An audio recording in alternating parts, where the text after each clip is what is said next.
Most of us think we know the story of John Wayne Gacy, one of history's most infamous serial killers. The official story is that he acted alone, that the evil of the killer clown began and ended with him. But what if that isn't the whole story? What if the horrors found in his crawl space weren't the end, but just the beginning of his true legacy? What if Gacy's evil didn't die with him? This is a story of a terrifying possibility, a rumor that haunts the dark corners of criminal history. The idea that John Wayne Gacy had a secret connection to another killer, a man who might have been in his orbit, and who would go on to lead his own sadistic cult, unleashing a new kind of terror on the streets of Chicago. This is a confirmed fact. It's a disturbing question that links two of the city's most monstrous crime sprees and asks, did one killer learn from the other? If you're into chilling true crime theories and dark historical connections, make sure to like, subscribe, and drop a comment with your thoughts, because this one gets disturbing. Just a few years after Gacy's arrest in 1978, a fresh horror came to the Chicago area. This wasn't the work of one man hiding in the shadows. This was a pack. They became known as the Ripper Crew, and their methods were brazen, brutal, and had all the markings of a ritual, led by a man named Robin Gecht. The four-man group included Edward Spritzer and brothers Andrew and Thomas Kokoralius. Between 1981 and 1982, they roamed the streets in a red van, abducting women. They're suspected in the murders and disappearances of at least 17 women, though the real number is probably higher. The Ripper Crew's crimes were different from Gacy's. He targeted boys and young men, while the crew targeted women. And where Gacy's evil was hidden under floorboards, this new evil was almost performative. According to testimony from survivors and even crew members, their violence was ritualistic. They claimed Gecht had set up a satanic chapel in his attic, complete with an altar. It was here, they alleged, they performed grotesque ceremonies, mutilated their victims, and engaged in acts of cannibalism, believing it gave them some kind of power. The Ripper Crew terrified Chicago in a way that felt new and chaotic. Gacy was a monster next door, hiding in plain sight. The crew was a roving force of pure mayhem. They were finally caught in 1982 after a survivor identified one of them. During an investigation into their leader, Robin Gecht, a chilling, almost unbelievable rumor surfaced. The connection that fuels this whole theory is a single and proven, but incredibly persistent claim that Robin Gecht, the leader of the Ripper Crew, once worked for John Wayne Gacy. This rumor, which has been repeated for decades in true crime circles, suggests that Gecht was a subcontractor for Gacy's PDM contractors in the late 1970s, right in the middle of Gacy's killing spree. It's crucial to know that law enforcement has never been able to officially confirm this with any documentation. It remains speculation, but the idea is so powerful because of the terrifying questions it raises.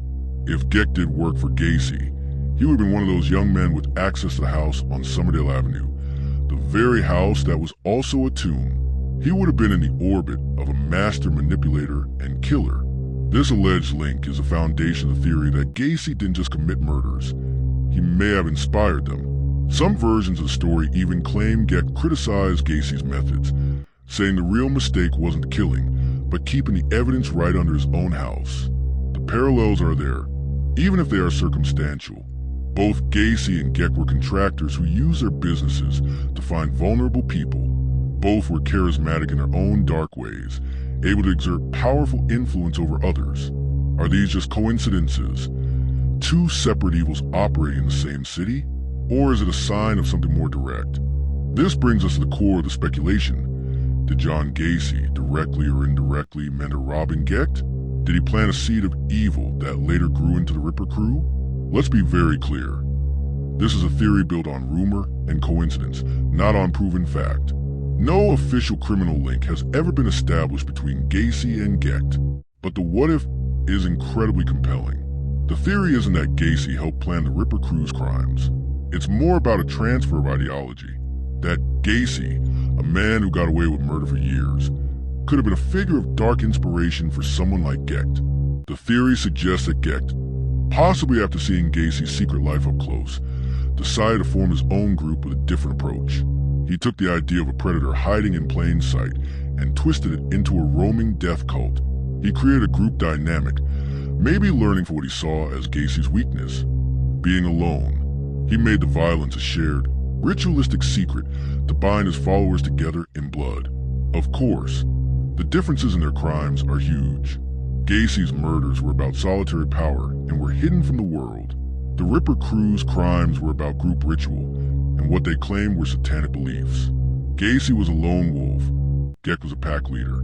Still, it leaves you wondering, was the Ripper crew an unforeseen consequence of Gacy's evil, a twisted legacy he left behind? The official records will always show these as two separate cases. But the questions don't go away. So, what do you think? Is the connection just a grim coincidence? A dark urban legend born from two horrific crime sprees hitting the same city? Or could there be a thin, dark thread that links the killer clown to the Ripper crew? I'd love to hear your take in the comments.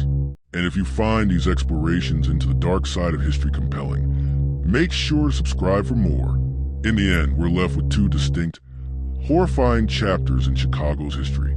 John Wayne Gacy was convicted of 33 murders and executed in 1994, taking his secrets to the grave. The members of the Ripper crew were brought to justice. Edward Spritzer and Robin Gecht are still in prison. Andrew Kokoralius was executed in 1999, and his brother Thomas was controversially released in 2019. Robin Gecht himself was never actually convicted of murder. A bit like Charles Manson, he was convicted for the rape and mutilation of a survivor, as his followers wouldn't give the testimony needed for a murder charge. He was sentenced to 120 years. The link between Gacy and Gecht remains a piece of unproven criminal lore. There's no confession, no definitive evidence, no smoking gun. There's only a persistent rumor and a string of unsettling coincidences. It's a chilling thought that maybe evil on the scale of John Wayne Gacy doesn't just disappear. Perhaps it can spread, creating new monsters from the shadows of old ones. We will likely never know for sure, but the very possibility is a grim reminder that a killer's legacy can be far more terrifying than we can ever comprehend. If you found this theory intriguing, don't forget to like, subscribe, and comment your thoughts below. Could this be a coincidence, or the dark legacy of a killer that never really ended?